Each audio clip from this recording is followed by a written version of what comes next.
بسم الله الرحمن الرحيم. هتكلم في فيديو اليوم عن موضوع من الأهمية بمكان، وهو جريمة النصب. أغلب المواطنين حاليا يقعون في جرائم النصب، والوقوع في هذه الجرائم يكون نتيجة لعدم اتباع الإجراءات القانونية بأكملها، واللجوء إلى بعض الإجراءات القانونية وليس اتخاذ كافة والإجراءات القانونية بأكملها. وعلى الجاني عند وقوعه وعلى المجني عليه عند وقوعه في هذه الجرائم اللي هي جرائم النصب، لابد من أن يكون هناك اتباع خطوات قانونية يجب على المجني عليه اتباعها في جرائم النصب. أول نقطة هتكلم عنها في الخطوات القانونية التي يجب اتباعها من قبل المجني عليه حين تعرضه لجريمة النصب. أول نقطة إن هو يذهب إلى أقرب قسم شرطة، التوجه إلى أقرب قسم شرطة لعمل محضر بإثبات الحالة. تاني حاجة أو تاني نقطة، والنقطة دي مهمة جدا جدا، التوجه إلى مباحث الأموال العامة. النقطة دي مهمة جدا، التوجه إلى مباحث الأموال العامة لعمل محضر رسمي بالواقعة التي تم التعرض لها من جريمة النصب. دي نقطة مهمة جدا، اللي هي التوجه إلى مباحث الأموال العامة لعمل محضر رسمي بالواقعة التي تم التعرض لها وهي جريمة النصب. طيب، ثالث نقطة إن لو هناك مستندات يجب وجود إثبات أو إحضار هذه المستندات في جريمة النصب اللي هي حصلت. أنت مثلا معاك مستندات، طيب لما تقع في جريمة النصب لابد من إحضار هذه المستندات،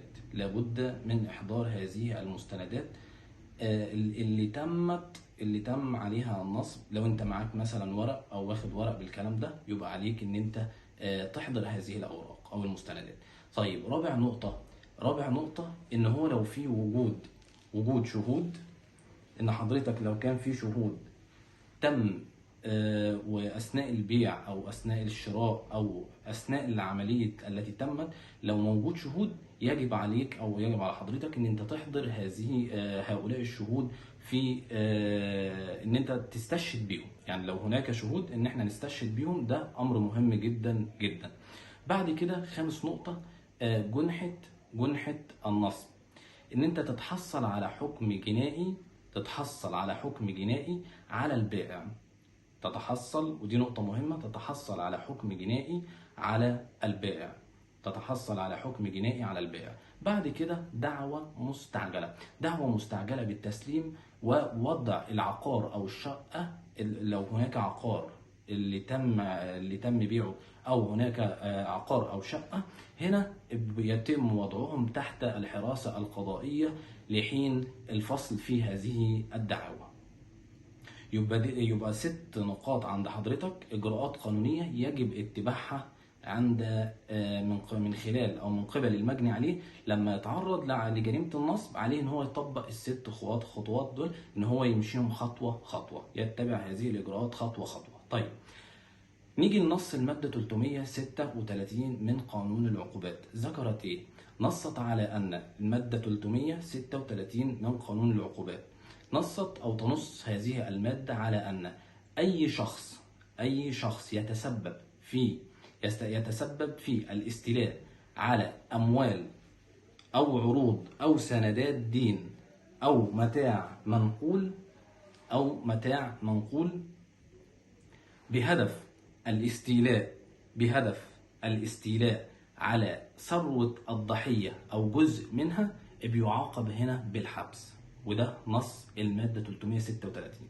طيب، لما نيجي نقرأ هذا النص قراءة متأنية اللي هو نص المادة 336، هنجد أن المشرع قد حاول أن يضمن المادة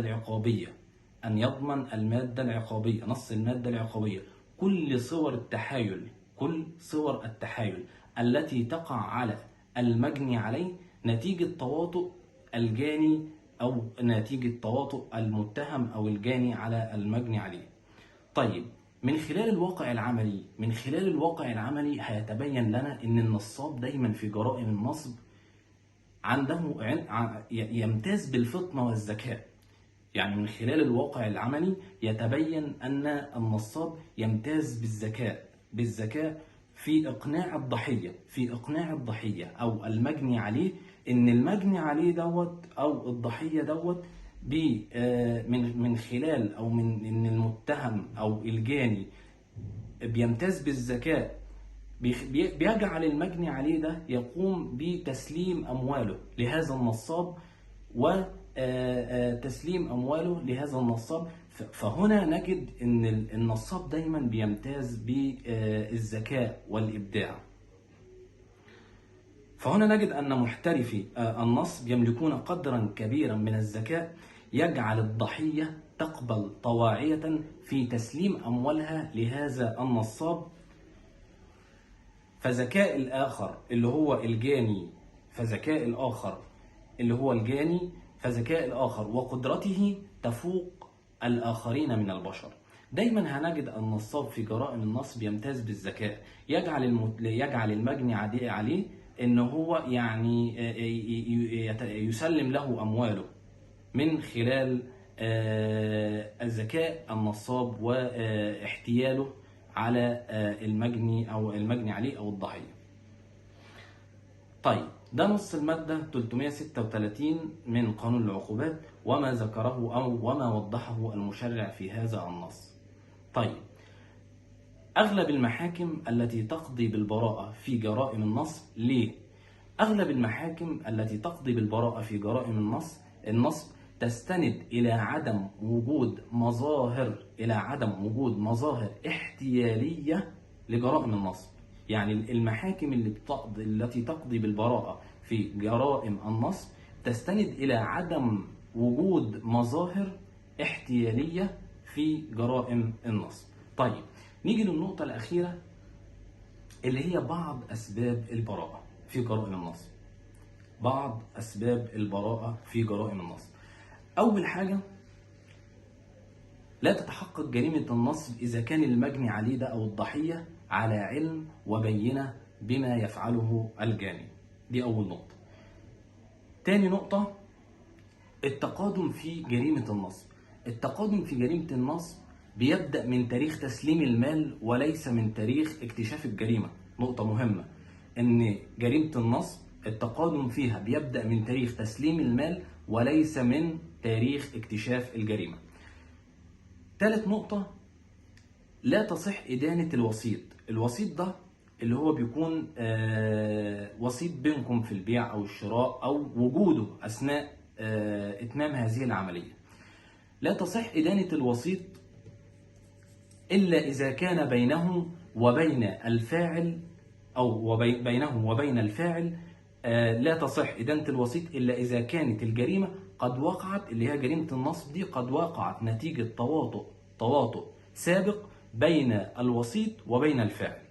تاني، لا تصح إدانة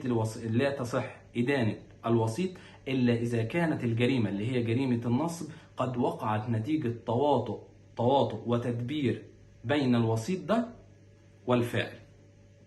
طيب خامس نقطة اللي هي انتفاء ركن الاحتيال. بعد كده لابد أيضا من اجتماع عنصرين لقيام هذه الجريمة اللي هي جريمة النصب. أول حاجة، ألا يكون المال مملوكا للمتهم.